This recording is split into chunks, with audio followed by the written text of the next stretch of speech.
It's me, Candace. Welcome. I hope you are doing well. I hope you're enjoying winter and December, and I know I'm loving the snow and the colder weather. Happy winter solstice if you live in the northern hemisphere. Brighter days are coming, the long nights are over, so looking forward to that. Today, I want to talk about some end of the year stuff. Every booktuber does this, where they talk about the best books that they read, the worst books that they read, their goals that they met or did not reach. And I want to kind of do the same thing. I set three reading goals for myself at the beginning of 2022.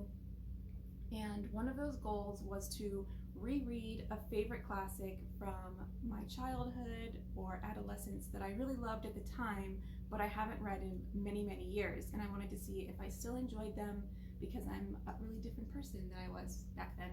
And I had a really great time. Most of the books that I reread, I really loved and still gave 5 stars.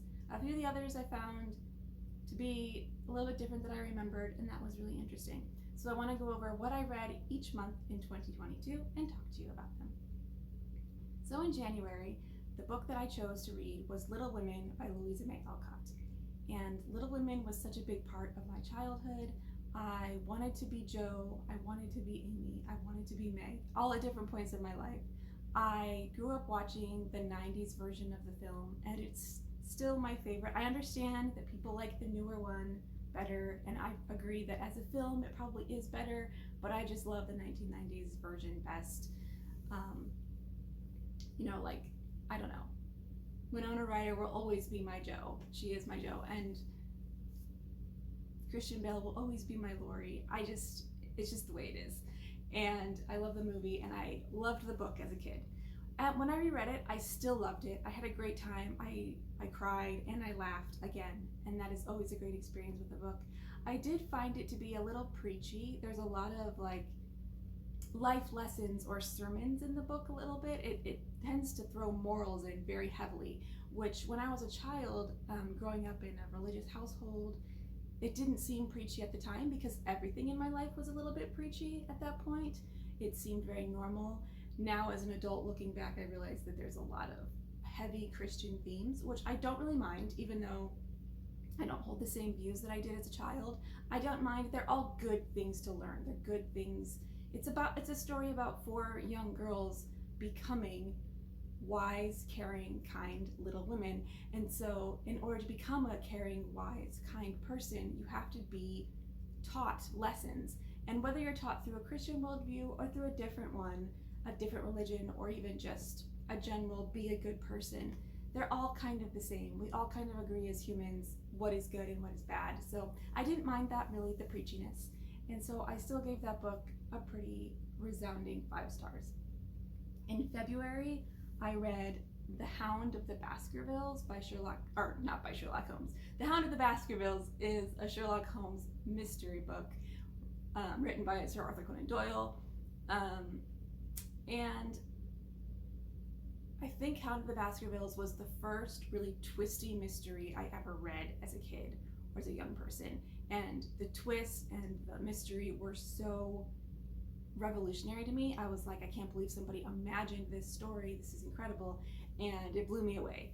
Now I have read so many twisty, inspiring, incredibly clever mysteries that Hound of the Baskervilles kind of falls in the middle now. But it still was great. It's an absolute classic. And of course, everybody loves Sherlock Holmes and his sidekick, Watson. And so I love to see that friendship again. I would probably give this one about 4 stars. It wasn't as mind-blowing as I remember it being, but it was still a great read. In March, I read 20,000 Leagues Under the Sea by Jules Verne. And I remember reading this as a kid and thinking that it was incredibly imaginative, and I enjoyed thinking about what it would be like living in a submarine under the sea for so long. And they kind of go on some cool adventures, and there's the mystery of who Captain Nemo is. And when I read it in March, I found that it was kind of boring, and the science was not astounding anymore. The characters were not compelling. I gave this one 3 stars, and I kind of just wanted to get through it, and I'm not sure why that is. I'm not sure why as a kid. Maybe I just hadn't read as much. I wasn't as mature of a reader, but that one was unexpectedly kind of boring, so that's interesting. Okay, April, I read The Secret Garden, which I actually reviewed in an earlier video when I talked about all the books that I read in April. That was one of my wrap-up videos. I still think this is such a magical book.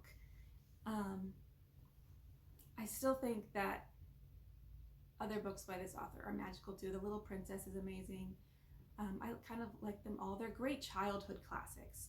It is a children's book, but I felt like April is for me just a month of magical things. It's spring, the earth is waking up and doing these incredible, fantastic feats that it does, and I feel like The Secret Garden has that beautiful mystery and waking up and growing that I feel in April, and so it was a perfect book for the season. I gave it 5 stars again, and I feel like I want to read it again next year. It might become a tradition to read every spring because I loved it so much. Let's see, May, I reread Sense and Sensibility by Jane Austen. And I thought about rereading Pride and Prejudice, but I've read Pride and Prejudice so many times, I thought I would read a different one of Jane Austen's. And I remember really liking Sense and Sensibility. I remember liking the movie when I was younger. So that's the one I chose. I really disliked Sense and Sensibility now, reading it as an adult. I think it's probably Jane Austen's one of her, I don't want to say worst books because that sounds harsh, but it's really not one of her good ones.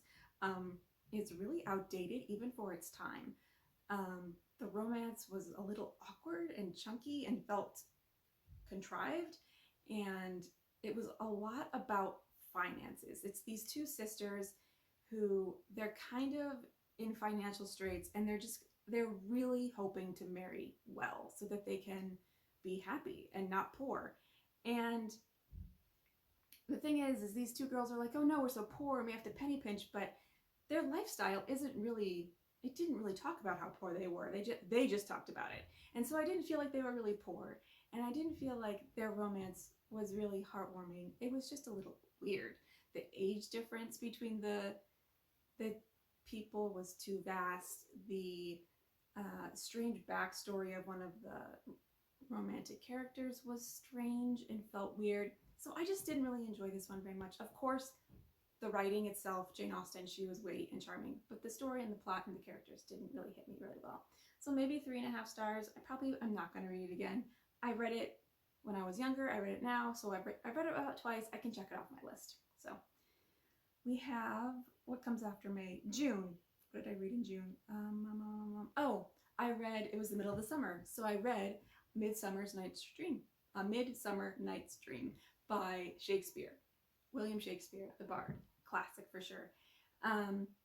I loved this play as a young adult. I was probably 14 or 15 when I read it for the first time, and I wanted to be in this play. I wanted to be a fairy or be Hippolyta or whatever I could do to be in this play. I thought it was absolutely magical. It's very funny. It's just it's crazy. It's a little bit crazy. There's like 2 sets of lovers. They're running around in this forest. They're falling in love with wrong people because there's a love potion. There's fairies throwing mischief in the middle of everything. And there's like a absolute lovers tiff between the 2 fairies, and they're angry at each other and throwing magic. Hold on, my cat's scratching at the door. It's a wild ride. I love it. It's funny. I had a really great time rereading it. I actually listened to it on audiobook, and it was a full production, so each of the characters had their own voice, and it was put on by actors. And so it really felt like I was really immersed in the story, and I loved it. Still gave it a 5 stars. Probably at this point my favorite Shakespeare play, but I haven't read very many. So we'll see if that stands once I read more of his work, but I think it's great. In July, I decided to read The Great Gatsby, and I read The Great Gatsby. I actually wasn't assigned The Great Gatsby in high school, and when I found out that I had missed, I missed the year that it was assigned, so I moved a lot as a kid, And so I moved in between, I think, freshman and sophomore year, so 9th and 10th grade. And one school they read it in 9th grade, and the other school they read it in 10th grade. And so there was like a mix up, and I ended up not reading it either year. So when I found that out when I was about 14 or 15, that I was not going to read The Great Gatsby in school, I felt like I had been left out. So I went to the library and read it myself. And I thought it was great. But I don't think, without the guide of an English teacher or curriculum to tell me the themes and to tell me the things that I should learn from this book, I don't think I was a mature enough reader at the time on my own, by myself, to really appreciate this book. I loved it and I thought it was great, but I don't think that I really understood completely all of the themes in the book. And so reading it this year, as an adult, I really was able to see those subtleties, and I really loved it. I think I loved it even more than when I was young, and it's going to go on my shelf for sure. I don't own this book, but now I'm going to pick up a copy. I might annotate it. F. Scott Fitzgerald is one of my favorite authors, I think, and I forget that often. I don't read a lot of his work because he just slips my mind sometimes, but when I do sit down and read the things that he's written, I love it. I love him more than Hemingway and any other author of the time period. So let's see, August here where I live is a very hot month. It's usually the one that's scorching, and so I decided to read To Kill a Mockingbird, mostly because it is set in the South, and there's a lot of scenes where it's just kind of sweltering, and there's these kids that are sweaty playing outside all day long, and I love that first reading for summer. I read this. I also did not read this in school. There's a lot of things that I skipped reading in school because I moved a lot, but this one I did not read in school. I actually read it when I was probably a young adult. I was probably 18 or 19. It was after I finished high school maybe, and I realized I never read To Kill a Mockingbird. It's a classic, and when I read it, I thought it was amazing. Harper Lee is like a hero of mine. I think she's incredible. She only ever wrote one book, and she hit it on the nail, and she never had to write up another novel again. She was like, I did it, I obtained genius, why pursue anything else? And I think that's incredible. She did try and write another book, but she ended up never publishing it. And of course there is To Set a Watchman, which people know about, but I don't actually agree is one of the works that she probably wanted to be published, but that's a whole controversy that I'm not going to go into. But anyway, To Kill a Mockingbird. Atticus Finch is one of my favorite literary characters of all time. I feel like he is just the perfect imaginary man. And I know it's kind of weird to say that, but his character and who he is, and as a father, as a lawyer, as a person in the community, I think it's great. The characters in To Kill a Mockingbird are the most personable, relatable characters, and the story is so gripping that I think I might have read this in 2 sittings. I couldn't put it down. August for me was an incredibly hard month. I lost almost all of my vision in August due to a really huge hemorrhage in my eye. And so I just listened to audiobooks and laid, and it was my way of escaping because my reality was so scary to me at that moment. And so To Kill a Mockingbird really saved my life this past year. It holds a tender, tender place in my heart now. And if I could give it beyond 5 stars, I would. It is one of my favorite books of all time. So I really enjoyed it, and it really did help me a lot in the month of August. A lot of these books were really, reading this year really just saved my life in general. It helped to ground me. It helped to give me something to do. It helped me escape from what I felt was a very dark time in my life. So To Kill a Mockingbird, I feel, was one of those books. We have September, which for me is the beginning of spooky season. I might start a little bit early. There's a lot of people that think that September is still too warm. It's kind of the middle, not the middle of summer, but it's still summertime a little bit here in September. But I was ready, rip-roaring ready. And I set out an entire fall reading list. You can see that video. I will link it. I just picked a bunch of spooky books, a lot of aesthetically warm, cozy books. And so for September, I decided to read one of my favorite books by Wilkie Collins, which is The Woman in White. I remember reading this book, The Woman in White, when I was younger. I was in high school, maybe the first time I found Wilkie Collins, and I became an instant fangirl. He's a Victorian author, but he's a Victorian adventure, gothic, I think, writer. And so his plots are always just astoundingly unrealistic, but still so fun to follow. We have this woman, and she always wears white gowns, and she's mysterious and weird, and she's always popping up in our story. And our protagonist doesn't know why, and he doesn't know the mystery of her, why she's a doppelganger. She looks just like this other girl in the book, and it's a long one, it's chunky, but I love every moment of it, and I really enjoyed it. I would still give it probably 4.5 stars, just because it is a little fantastical, and there's a few parts where it lags a little bit, but I really loved it. I really enjoyed it. It really helped me get into the spooky season. And then we moved on to October. And October, we're in the heart of it. We want everything dark. We want everything gothic. I want it to rain all the time, and just, I want to get chilly and the leaves to fall. And so I picked the spookiest gothic story that I could think of, and that was, hold on, I have it right here. I have to show you this copy because I absolutely love it. That was Dracula. I have this gold embossed cover. It's like faux leather, these beautiful spooky pages, black sprayed edges. I've showed this book before on my channel in my videos, but yeah, I love this copy. And I read this in October. I actually read a lot of this when I was visiting my sister who lives in Seattle, and so it was very dark and rainy. You can see some of that footage in my fall vlog. I'm referring to a lot of videos that I've made this year, which is interesting. But yeah, I reread this, and I read this when I was very young. I didn't remember much of it. I just remembered that there was very tragic scenes, and it was spooky, and I just learned a lot about Dracula himself. And when I read it a second time, I thought this was ridiculous. Like, there are some scenes in here that are just out of this world, that somebody thought, yes, I will publish this for people to read. It's just, like, I feel like if I read this same book today, written in the way today's authors write, I would never finish it. I would just be like, this book is ridiculous. Like, who thought of this? It's crazy. And he just throws you into the midst of it. I mean, you start this book and it's like, boom, it is scary. It's snowing, and you're in a carriage in the middle of Transylvania, and you don't know what's going on, and it's a fever dream, and there's spookiness all around, and then you get to this castle, and boom, blood.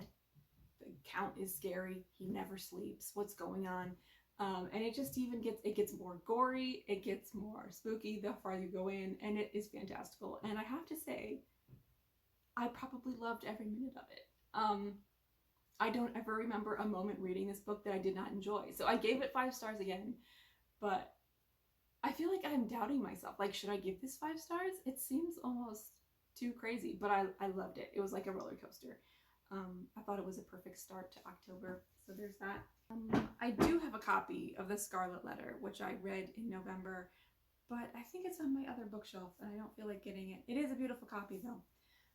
I read The Scarlet Letter in high school. It's by Nathaniel Hawthorne, and it is a puritanical book, very rigid plot and characters, which is interesting. I feel like when I read it in high school, I was very interested in that time period in history, early American history, and so I really enjoyed it for that reason. And I thought the story was compelling and beautiful, and which it is, but I felt a little bored reading it just because it is about Puritans, and Puritans in general are like a little boring, you know? They have all these rules, they're sticklers, they're grumpy, and the stereotypes of Puritans are in this book very heavily. There's a bunch of religious themes, religious undertones. It's about purity and the different standards for men versus women, and having a baby out of wedlock, and it's a lot about sin and heaven and hell. And And I found that interesting, but I wouldn't say that it was a favorite in the way that I enjoyed reading it. The writing style is beautiful, and the way he portrays his themes and his thoughts is very beautiful. It's almost poetic at times. Um, and there are descriptions of the characters and the scenes that I really enjoyed, but overall the story itself I did not find as compelling as I did when I was younger. I think that's probably because I don't hold the same religious views. I was going to a Christian school at the time, and I'm not anymore.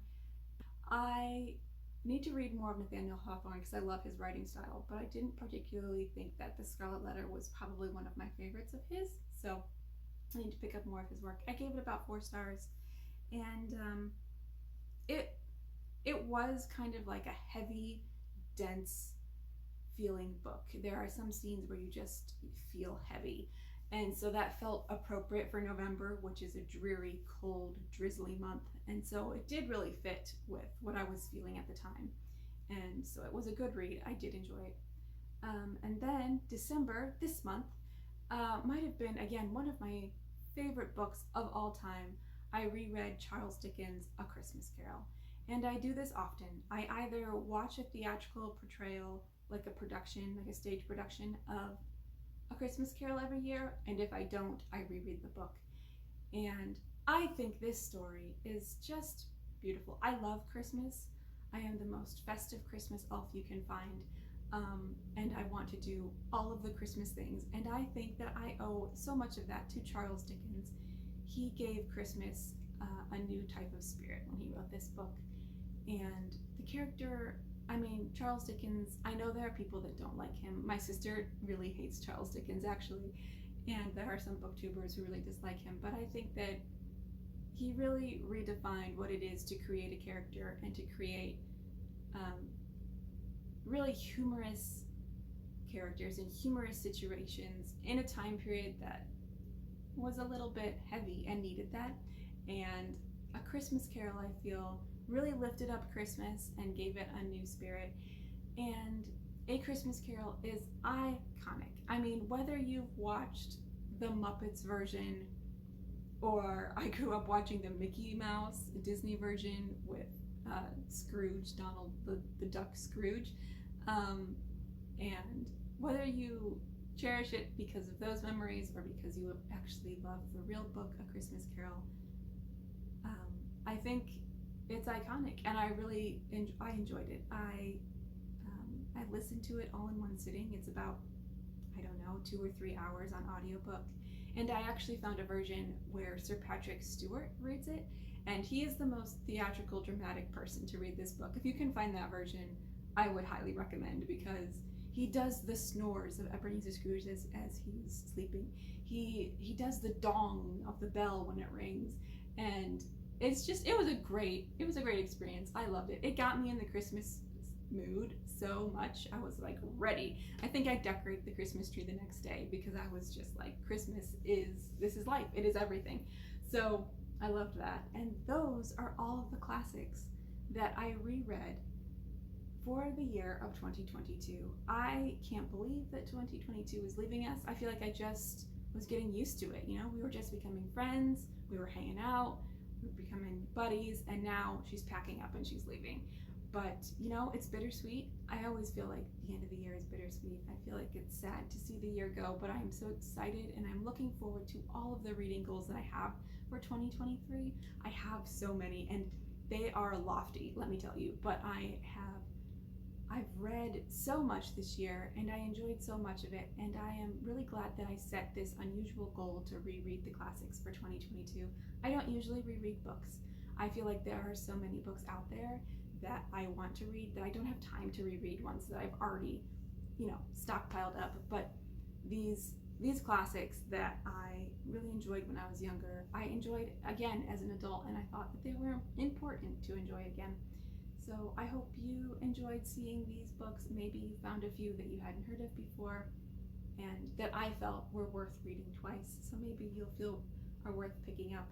So thank you for hanging out with me and letting me talk to you about books. I always love it every single time. I thank you from the bottom of my heart. Please subscribe or watch other videos of mine if you like this one. And I will see you again. I'm doing another 2022 wrap-up video of the best books that I read in the year. So I will see you again soon in that one. And until then, enjoy all of your books.